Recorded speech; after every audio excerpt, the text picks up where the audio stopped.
Chennai central ரயில் நிலையத்தில் இருந்து கிளம்பின ரயிலுக்குள்ள ஒரு சிவப்பு நிற சூட்கேஸ், அதுக்குள்ள தலைக்கை இல்லாத ஒரு பெண்ணோட அழுகிய சடலம். கூடுவாஞ்சேரியில இருக்கிற ஒரு வீட்டுக்குள்ள போலீசார் கதவு உடைச்சு உள்ள போறாங்க. அங்க ஒரு பெரிய பிரியாணி அண்டா மைதா மாவால சீல் வைக்கப்பட்டு இருக்கு. அதை திறந்து பார்த்த போலீசாருக்கு ரத்தம் புரஞ்சு போகுது. சமூக வலைதளங்கள் முழுக்க சென்னையில பெண்ணை கொலை செஞ்சு பிரியாணி சமைச்சிட்டாங்களா அப்படிங்கிற பயங்கரமான வதந்திகள் பரவிக்கிட்டு இருக்கு. நிஜமாவே அங்க என்னதான் நடந்துச்சு? அந்த சூட்கேஸ்ல இருந்தது யாரு?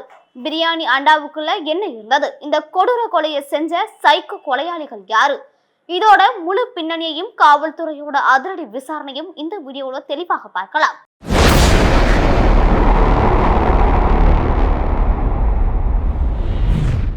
இந்த கொடூர சம்பவம் வெளிச்சத்துக்கு வந்தது ஆகஸ்ட் 5, 2026 அன்னைக்கு தான். சென்னையில இருந்து புதுடெல்லி போற தமிழ்நாடு எக்ஸ்பிரஸ் ரயில் உத்தரப்பிரதேச மாநிலம் ஆக்ரா ரயில் நிலையத்துக்கு போகுது. அப்போ அங்க இருக்கிற ஒரு ஜெனரல் கம்பார்ட்மெண்ட்ல சீட்டுக்கு அடியில ஒரு சிவப்பு நிற சூட்கேஸ் கேட்பாரற்று கிடக்கு. அதுல இருந்து பயங்கரமான துர்நாற்றம் வீசவே பயணிகள் ரயில்வே போக்குவரத்துக்கு தகவல் தராங்க. போலீஸ் வந்து அந்த சூட்கேஸை திறந்து பார்க்கும்போது அங்கிருந்தவங்க அதிர்ச்சியில உறைஞ்சு போறாங்க.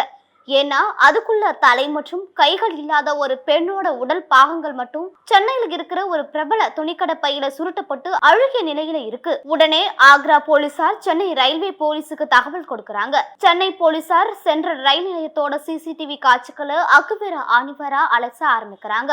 ஆகஸ்ட் 3ஆம் தேதி இரவு பிளாட்பாரம் 4ல இதே சிவப்பு நிற சூட்கேஸ ஒரு ஆணும் பெண்ணும் கஷ்டப்பட்டு தூக்கிட்டு வந்து அந்த ரயிலுக்குள்ள வைக்கிறாங்க. ஆனா அவங்க டெல்லிக்கு போகல. ரயிலுக்குள்ள சூட்கேஸ வச்சுட்டு ரயில் கிளம்புறதுக்கு முன்னாடியே நைஸா இறங்கி தப்பிச்சிட்டாங்க. அங்க இருந்து பூங்கா ரயில் நிலையம் போகி அங்க இருந்து தாம்பரம் போற லோக்கல் ட்ரெயின்ல பிடிச்சிருக்காங்க. சென்னை போலீசார் சும்மா விடுவாங்களா? வழியில இருக்கிற கிட்டத்தட்ட 350க்கும் மேற்பட்ட சிசிடிவி கேமராக்களை தொடர்ந்து கண்காணிச்சு கடைசியா அவங்க செங்கல்பட்டு மாவட்டம் கூடுவாஞ்சேரி மசூதி தெருவுல இருக்கிற ஒரு வீட்டுக்குள்ள போனதை கண்டுபிடிச்சிட்டாங்க. போலீஸ் கூடுவாஞ்சேரியில இருக்கிற அந்த வீட்டுக்கு போய் பார்க்கும்போது வீடு பூட்டப்பட்டு இருந்துச்சு. கதவை உடைச்சு உள்ள போன போலீசாருக்கு அடுத்த அதிர்ச்சி காத்துக்கிட்டு இருந்தது. அந்த வீட்டுக்குள்ள ஒரு பெரிய பிரியாணி செய்கிற அண்டா பாத்திரம் இருந்தது. அதோட மூடிய திறக்க முடியாதபடி சுத்தி மைதா மாவு வச்சு ஏர்டைட் செஞ்சு சீல் வச்சிருந்தாங்க. அதை திறந்து பார்த்தப்போ அதுக்குள்ள அந்த பெண்ணோட வெட்டப்பட்ட தலை மற்றும் கைகள் ரத்த கரைகளோட அழுகிய நிலையில மீட்கப்பட்டுச்சு. பெண்ணோட உடம்பை வெட்டி பிரியாணி சமைச்சாங்க அப்படின்னு செய்திகள் பரவுச்சு. ஆனா காவல்துறை இதை தெரிவிக்காம மறுத்திருக்காங்க. கொலையாளிகள் மாமிசத்தை சமைக்கல.